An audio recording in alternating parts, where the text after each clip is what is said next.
주변을 살펴보니 이곳도 그다지 나쁘지는 않은 것 같은데 정리를 하면 주변 환경이 훨씬 양호해질 겁니다. 하지만 중요한 것은 우리에게 주어진 시간을 최대한 멋지게 즐기는 것입니다.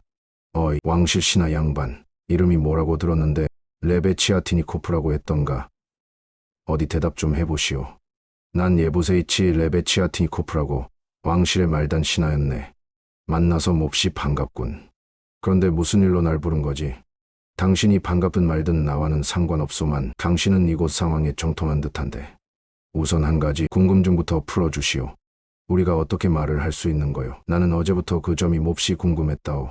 우린 분명 죽은 목숨인데 말도 하고 거동도 할 수 있으면서 또 사실 따져보면 말을 하거나 거동을 하는 게 아니란 말이오. 모순이라 아니할 수 없는데 이게 무슨 귀신의 조하요? 그 이유를 알고 싶다면 나보다는 플라톤 니콜라에비치한테 설명을 듣는 게 더 정확할 것이오.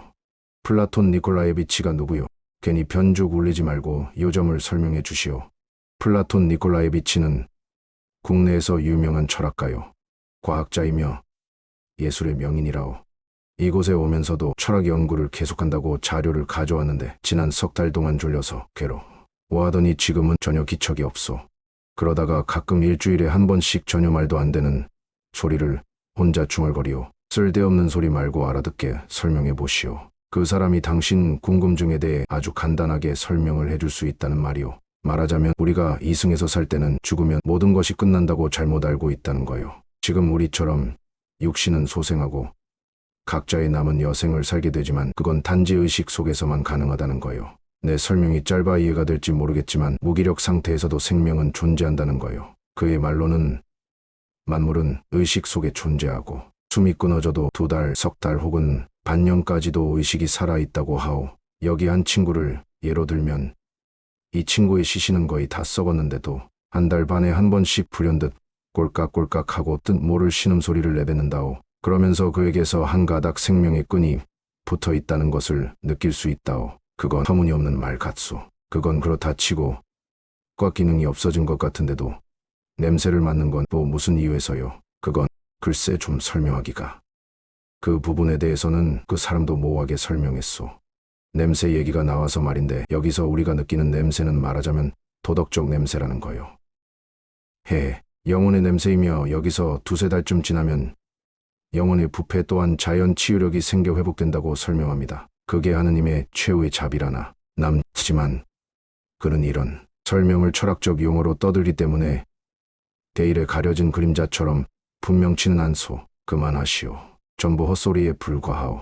우리에게 2~3달 정도 삶을 즐길 시간이 남아있고 그 다음에 꼴깍하고 주문을 외운다. 그게 사실이라면 우린 앞으로 남은 최후의 2달을 신나게 살아야 하오. 세상을 보는 시각도 달라져야 하고. 여러분, 한 가지 제안을 하겠습니다. 우리 모두 자신의 치부를 완전히 털어버립시다. 수치심을 버리자고요. 수치심을 벗어던지자.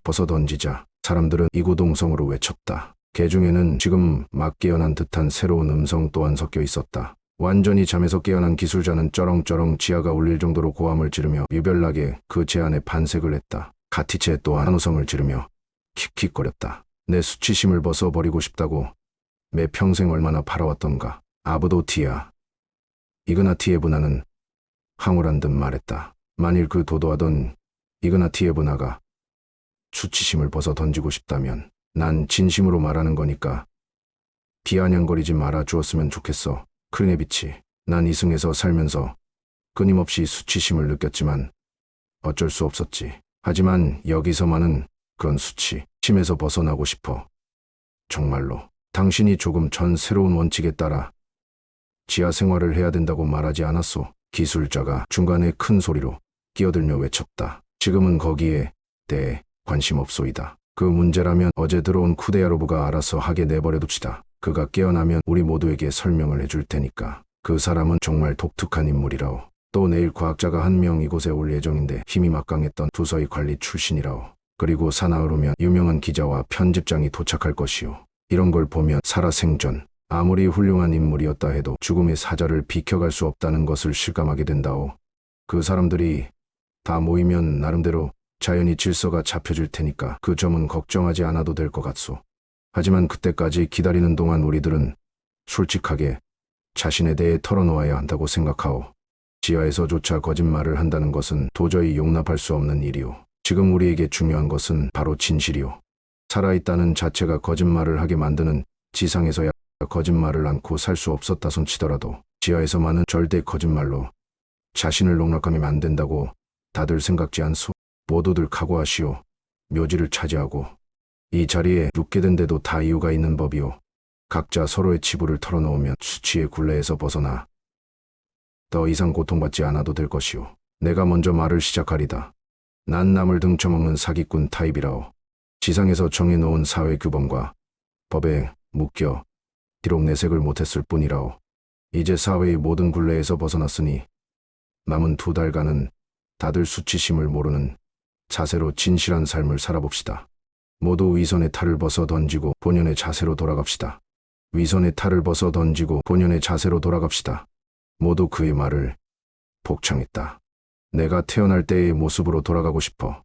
이곳 생활도 아주 흥미진진한데 그렇다면 내게 그 선생님은 있으나마나한 존재지. 내게 삶을 맛보게 해줘. 내가 원하는 건 바로 그것뿐이라고. 호호. 이제 아무도 우리 행동에 제동을 거는 사람이 없을 테니 신난다. 페르보이도브 장군이 아무리 화가 치밀어도 내게 손이 닿지 않을 테니 감히 날 어쩌려고. 이봐요, 고문관, 영감님. 내 말이 틀렸나요? 틀리기 다 맞는 소리지. 아주 기분이 좋구먼. 그러나 조건이 있어. 가티체가 우리에게 먼저 자신의 과거를 몽땅 털어놓는다는 조건에 동의한다면 나도 반대 안 하지. 안 돼요. 난 반대요. 페르보이도브가 강하게 반발을 했다. 장군님, 대세를 따라가는 게 유리합니다요. 이 처녀애가 그동안 복잡한 남자 관계를 가졌다는 걸 다들 짐작을 하고 있는데 이제 그건 나도 인정하네만. 레베치아티니코프가 흥분을 감추지 못한 어조로 장군을 설득하고 나섰다. 제 말을 한번 믿어보십시오. 한번 시험 삼아 듣는다 해도 손해날 건 없지 않습니까? 지하에서조차 편히 마음대로 쉴 수 없는 세상이군. 이보시오, 장군님. 장군님은 조금 전 시끄럽게 카드놀이를 하고 있었지 않소. 게다가 이곳 사람들은 이미 장군님의 생각이 어떻든 아무도 관심을 두지 않소이다. 크리네비치가 여유를 부리며 건방지게 말을 했다. 이보게, 남자. 자신의 신분을 잊으면 안 되지. 오, 내 신분이 어때서요? 이미 죽은 목숨인데 살았을 때 신분이 여기서 무슨 상관이 있다는 거죠. 얘게 화를 내봤자 날 어찌하시겠소. 내가 당신을 애완용 개처럼 놀린다고 날 나무랄 사람이 있을 것 같소이까. 천만의 말씀. 말이 나온 김에 한 가지 짚고 넘어갑시다. 당신이 어째서 장군이요? 살아서야 장군이었다 치더라도 여기선 폐물에 불과한데. 아니, 폐물이라니. 난 죽었어도 여전히 명예로운. 죽었으니 당신의 육신은 썩어갈 것이며 결국 이 다음에 남을 건 당신관에 꽝꽝 두들겨 박은 못밖에 없을 것이외다. 잘한다. 크리네비치. 잘한다. 지하 여기저기에서 이구동성으로 동조하는 외침이 터졌다. 난 조국을 위해 평생을 몸바쳐 살았네. 그 증거로 이 명예로운 칼을. 당신의 칼은 쥐를 잡는 데 쓰면 적당할 테고 그나마 당신은 쥐를 잡아본 적조차 없지 않소. 그게 중요한 건 아닐세. 내가 조국을 위해 한몫했다는 게 중요해. 누구나 사회에서는 주어진 여건만큼의 자기 몫을 하면서 사는 거요. 잘한다. 크리네비치. 아하. 난 그 칼이 뭘 의미하는지 짐작이 안 가는데 기술자가 큰 소리로 물었다. 프러시아 사람들이 몰려오면 칼을 든 대장쥐는 쏜살같이 도망치지요. 우리들에게나 그 칼을 휘둘러 공포에 떨게 만들고 저만치 먼 자리에서 씩씩한 목소리로 낯선 음성의 주인공이 기술자의 질문에 답했다. 칼은 영예로운 것이야. 장군이 나름대로 변명을 했지만 나 외의 어느 누구도 그 말에 주의를 기울이지 않았다. 붕괴한 사람들의 고함 소리와 소란이 벌어졌고 시끌벅적 목소리가 뒤섞여서 아브도티아, 이그나티에브나의 신경질적인 고성만이 또렷하게 들려왔다. 다들 조용히 해요. 괜한 시간 낭비 말고.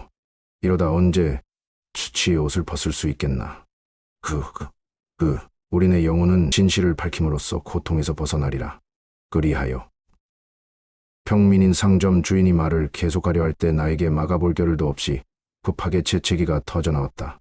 너무나 갑작스럽고 예상치도 못했던 재채기가 나왔고 그 반응은 엄청났다. 잠시 전만 해도 지아가 떠나갈 듯 소란스럽던 주위의 거짓말처럼 정적이 내려앉았다. 꿈이었나 싶을 정도로 상황이 바뀌었다. 순식간에 묘지엔 침묵만이 감돌았다. 모두들 수치의 옷을 벗기로 결정을 한 다음이었기에 내 존재로 인해 새삼스레 그들이 수치의 옷을 다시 입을 거라고는 생각하지 않는다. 난 5분 정도 기다려봤지만 한마디 말도 아무런 소리도 들리지 않았다. 죽은 이들이 내가 경찰에 신고할까봐 겁을 먹을 이유가 있는 것도 아니다. 경찰이 이미 죽은 그들에게 무슨 조치를 취할 수 있는 것도 아니니까. 난 그들이 산 자에겐 비밀을 밝히고 싶지 않아서가 아닐까라는 혼자만의 결론을 내렸다. 자, 여러분, 내가 나중에 또 찾아오리다. 난 그 말을 끝으로 묘지를 떠났다. 걸으면서 난 생각했다. 꼴깍 하고 들리는 뜻 모를 말이 여전히 마음에 들진 않았지만 나름대로 이유가 있을 거라고 이루어 짐작해 보았다. 지하에서 썩어가며 냄새나는 시체들조차 의식이 남아있는 마지막 순간까지 인간의 부패상을 드러낸다고 인정하고 싶진 않았다. 숨이 멎은 후 그들에게 덤으로 주어진 최후의 순간에도 비록 지하라고는 하지만 끝내 인간의 굴레를 버리지 못한다는 사실을 과연 시인해야 할까.